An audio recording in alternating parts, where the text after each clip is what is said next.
I wanted to do this yesterday, but I ran out of time. Bernie Sanders is now leading. That would be leading Joe Biden in national polls. 29%. Joe Biden, 24%. Pete, fake progressive, America's mayor, Pete Buttigieg, which, by the way, it's embarrassing at this point, the way the media is prostituting themselves for Pete Buttigieg. Buttigieg? Nice guy. I think it would be great to have a gay president and everything, but it's the same thing I say about a black president. It's the same thing I say about a woman president. I don't give a damn if you're glow-in-the-dark president. What are your policies? It would be great to have a gay president. And he is a very wonderful new flavor of the month. But I don't really care if he's gay or not. I care what are his policies. And I have done the homework where corporate media outlets have not. I interviewed a candidate for South Bend mayor. And boy, maybe they should kind of look into what has Pete Buttigieg actually done for South Bend?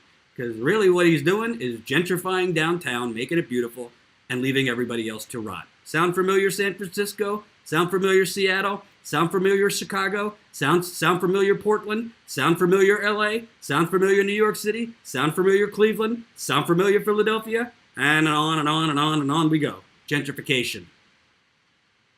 But Bernie Sanders is leading 29%. Joe Biden down to 24%. Pete Buttigieg, 9%. Beto, 8%. I got a little on Beto later. Kamala Harris, Queen Hillary's successor, 8%. Kamala Harris really hasn't gotten past that 8 to 10. I think the highest I saw her was 12%. Elizabeth Warren still struggling at 7%. And then you have Julian Castro, 3%. Andrew Yang, 3%. Cory Booker, 2%. Eric Stalwell, 1%. And our friend Tulsi Gabbard down at 1%, which partly is because the media has blacked out Tulsi Gabbard the same way they did Bernie Sanders. And just a quick tangent. I'm not going to cover this extensively. I'm going to do it in a separate video where I dedicate time to it. I know a lot of you won't like it, but I got to keep it real. The more I look into Andrew Yang, I don't like. I like him. I think he's a nice guy. I think he means well, but I think although I agree in many cases with universal basic income, I agree with universal basic income. When you look underneath it, he wants to pay for universal basic income by raising taxes on not the rich. He wants to pay for it, raising our taxes to pay for this universal basic income. I also don't like his viewpoint on labor unions. I also don't like his viewpoint, and again, I'm going to do a broader video. Him and others have this kind of message that, automation, we got to get real. It's irreversible. So we just have to get real. It's irreversible. Sure, $1,000 a month would be a game changer for a lot of people. But that's not fixing the structural issue in this country. That's giving money to people, which I agree with. Universal basic income, I think would be great.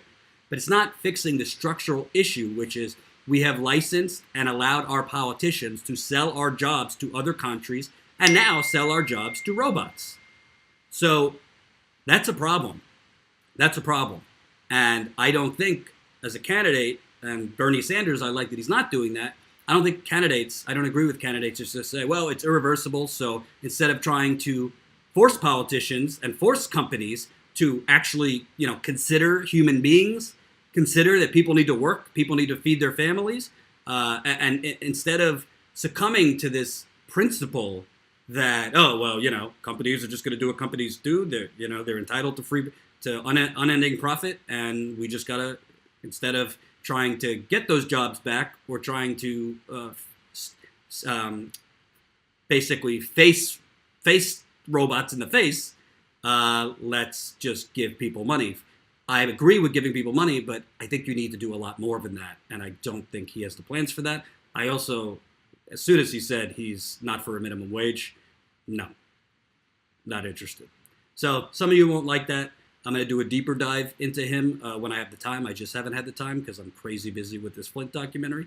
But that's what I think as far as my top line on Andrew Yang. I watched his whole CNN town hall. Some of his answers I liked, but again, universal basic income, yes, good. I hope it's a good policy, but there needs to be more underneath it. You can't just say, well, the automation and the robot revolution and basically replacing humans working. We can't fight it. It's irreversible. I don't agree with that.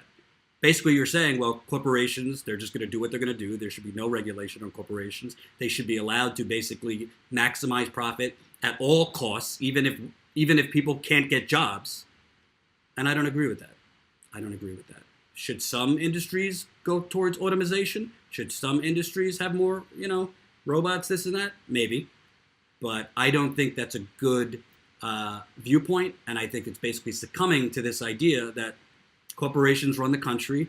We're not going to change that corporations are going to try to replace workers with robots because corporations want to maximize profit at the lowest cost possible. No. This is the problem with America. This is the 1980s Gordon Geckoization of America. Greed is good. Well, as president, you could push tighter regulation on corporations. You could push regulations on how much automation they could do. And if people think that's big government, so be it. I think we need a little bit more big government. But it's not about whether it's big or small. It's about whether it's good government. So that's my tangent on Andrew Yang. Some of you might not like it. That's what I think. And I think Jimmy agrees with me. I actually saw Jimmy on his live stream say he's not an Andrew Yang fan. Not against him personally, but his policies, he's not a fan. So anyway, what's really telling about this Emerson poll, which I think is super, super, super important. Remember how I did videos on that CNN wasn't sharing what their age breakdown was in their polls? So you have to imagine they're oversampling older people, they're undersampling younger people. Obviously, younger people, Bernie Sanders is a huge advantage over any other candidate in. Bernie Sanders also does have support among older people. Older viewers love them some Bernie too, but it is a fact that Bernie, especially among age 18 to 29, far superior than his challengers. CNN wasn't revealing those numbers, neither has Quinnipiac and a lot of other polls. This poll, Emerson did reveal those numbers, and it's exactly what I thought. Sorry if it doesn't look so great, but I got it off an Excel sheet. So, Emerson's poll, 914 polled, 914 people polled. The highest age bracket they polled, as far as the most amount of people, was age 30 to 49. They polled 316 people. Bernie's popularity is very high, is still high, age under 40. It dips off a little bit after 40. So, right there, 30 to 49. That's the most amount of people they polled. Age 50 to 64, second category as far as age that they polled highest. So 30 to 49, age 30 to 49 was number one, followed by age 50 to 64, which frankly Bernie struggled with in 2016. It's definitely a more establishment age group. I don't say that to piss off you progressives who watch me, because clearly Bernie Sanders does have older voters supporting him. But by the numbers, the establishment vote, so the Hillary Clinton, the Joe Biden, the classic establishment Democrat is an older voter. Then coming in third was age 18 to 29, which is Bernie's sweet spot, 171 polled, not so far ahead of 65 or more. So basically, age 18 to 29 and 65 or more, it's only separated by 3 people. So essentially, they polled ages 18 to 29 last. It's basically a tie between 18 and 29 and 65 or more. So here you have a poll that is actually undersampling Bernie's highest approval, the group that Bernie does best with, age 18 to 29, 18% of those polled were 18 to 29, 30, basically rounded, 35% were 30 to 49, 28% were 50 to 64. Bernie Sanders is still ahead of Joe Biden by 5 points, even though his strongest group was undersampled. Imagine if it was a more equal distribution and you have age 18 to 29 was 23, 24% of those polled. And these two groups now were brought down. Why that's important? Because Bernie Sanders, a lot of people said, well, these polls, when I tweeted that, some people said, well, these polls are just a representation of how many people actually come out in those age groups. So that's why they're polling so few young people. I don't buy that. But if Bernie Sanders is the nominee, you better believe there's going to be a record number of younger voters in that 18 to 29 group. So Bernie Sanders beating Joe Biden in a national poll, even though they're undersampling young people, is a hell of a big deal. Hell of a big deal. And if you go deeper into the poll, Joe Biden, call it what you want. It could be the stories that came out about his inappropriate touching and kissing and smelling hair of women, but Joe Biden is dipping. Here's Kimball also noted that Biden has seen a drop. Biden has seen his support drop. In February, he led Sanders 27% to 17%. And in March, the two were tied at 26%. Now Sanders has a 5-point lead, 29% to 24%. I got to tell you something. Joe Biden not being in this race, here we go. If Joe Biden decides not to run, Bernie Sanders looks to be the early beneficiary, picking up 31% of Biden's voters. Mayor Pete gets 17% of the Biden vote, followed by Beto O'Rourke at 13%. And they also have Trump's approval rating taking a nosedive still. So what's important about this is a few things. Again, I already made the point. They're undersampling young people, and he's still beating Joe Biden.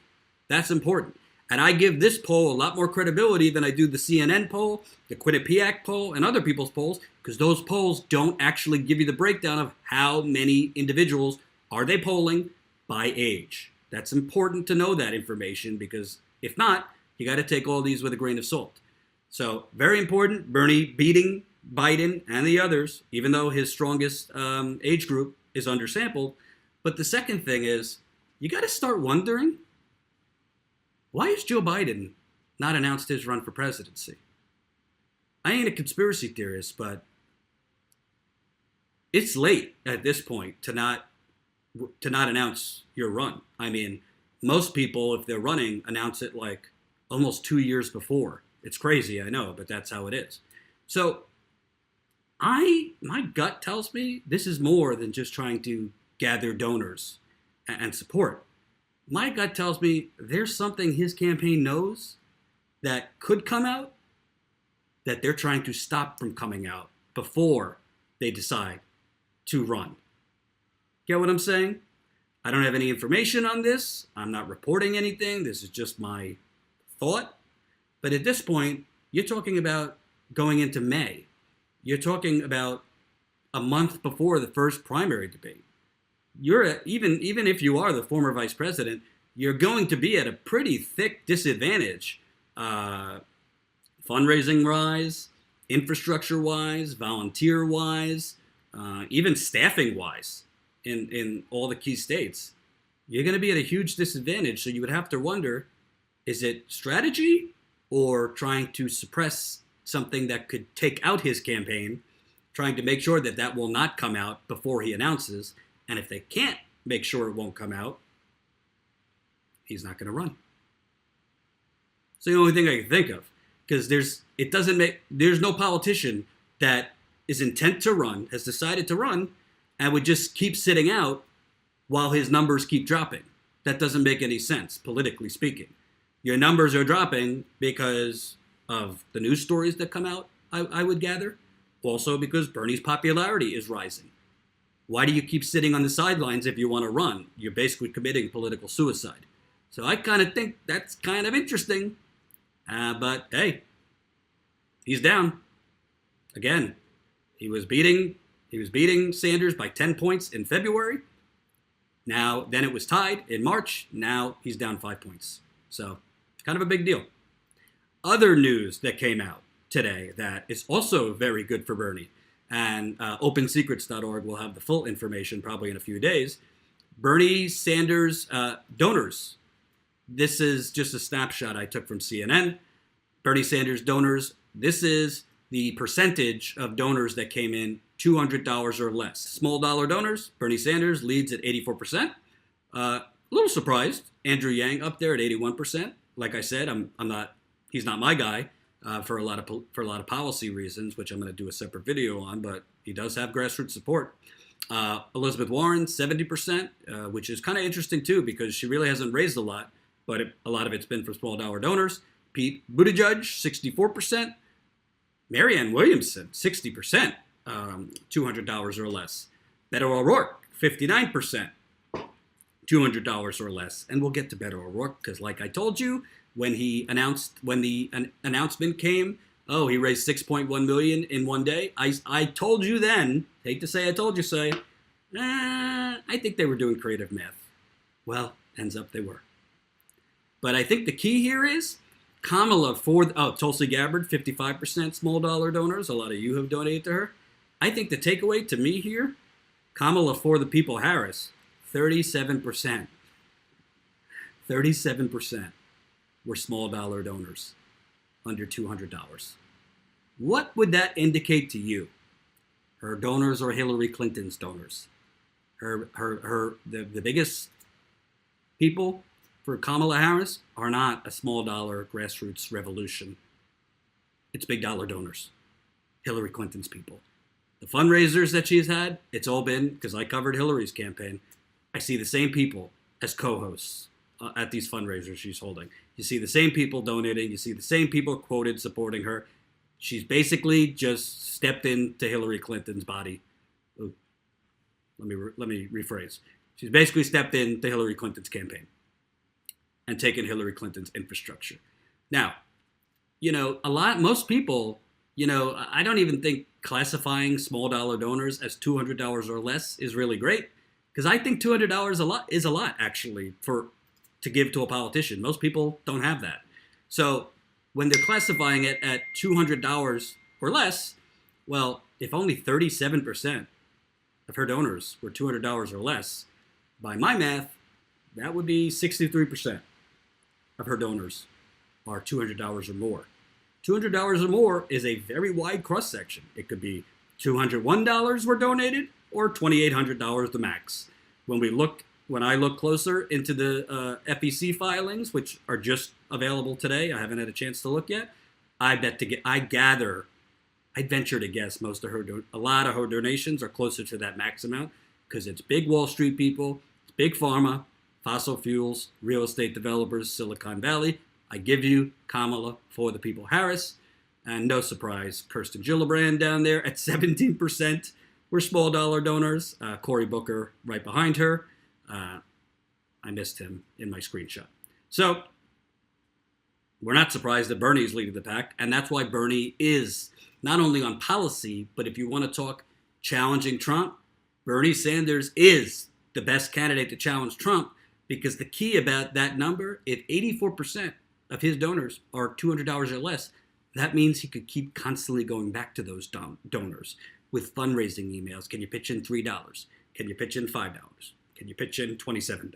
Whatever it is, because they haven't maxed out. The max is $2,800, so he could keep going back to those, and he could keep doing it. If he wins Iowa, you send out that fundraising email. We have the momentum. We could win this campaign. Can you donate $27? That's how politics works. Small dollar politics. Whereas Kamala Harris, a lot of her people probably maxed out already, so she's not going to be able to go back to these same people over and over, which means eventually your money dries up. I also want to say she's gotten no media coverage, but props to Tulsi Gabbard. That's a good number, 55%, $200 or less. That means she has a grassroots army behind her as well. It's unfortunate the media has blacked her out, because if you think of one thing the media would rather cover less than Medicare for all, a Green New Deal, free public college, anything that threatens the the military-industrial complex. Hope you enjoyed that last video. Hop on over to statuscoup.com where you can sign up for our email list and become a member for as low as $5 to $10 a month. Membership is how we grow. That's statuscoup.com/join. And remember, join our email list so we can grow the revolution with you.